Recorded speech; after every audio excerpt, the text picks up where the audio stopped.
السلام عليكم ورحمة الله، كي دايرين؟ لاباس عليكم؟ بخير. نتمنى ان شاء الله ديما نلقاكم بخير. الله يحفظكم، الله ينور طريقكم كلكم. عندي اليوم واحد الوصفة مجربة خصني نوريها لكم ان شاء الله الا كتب الله.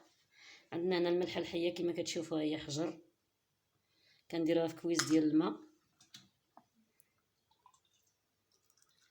ونشلو بها فمنا ونغرغروها.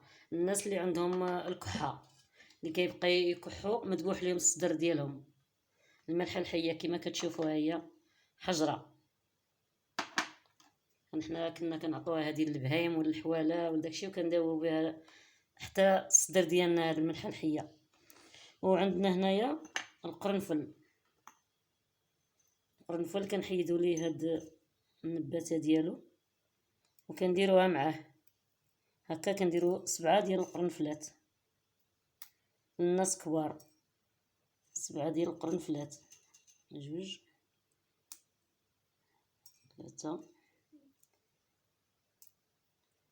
4 5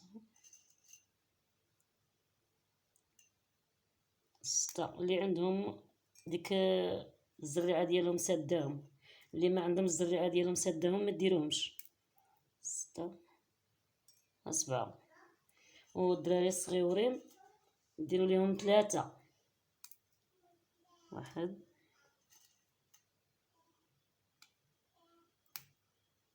2 3. وديروا عليهم الماء الطيب.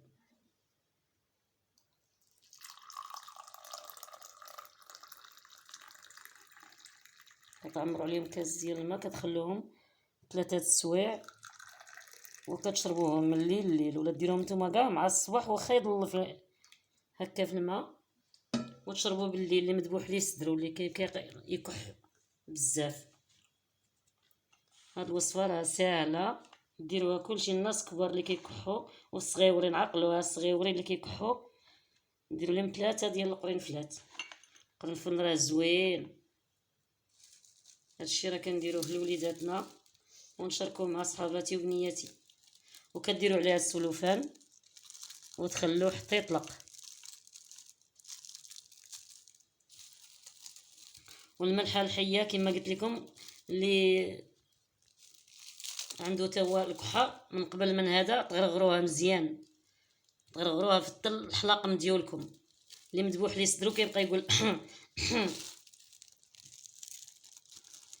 تفوت الكحه وكتبقى ديك الذبحه ديال الصدر. تغطوهم هكا وتخلوهم حتى يطلقوا مزيان.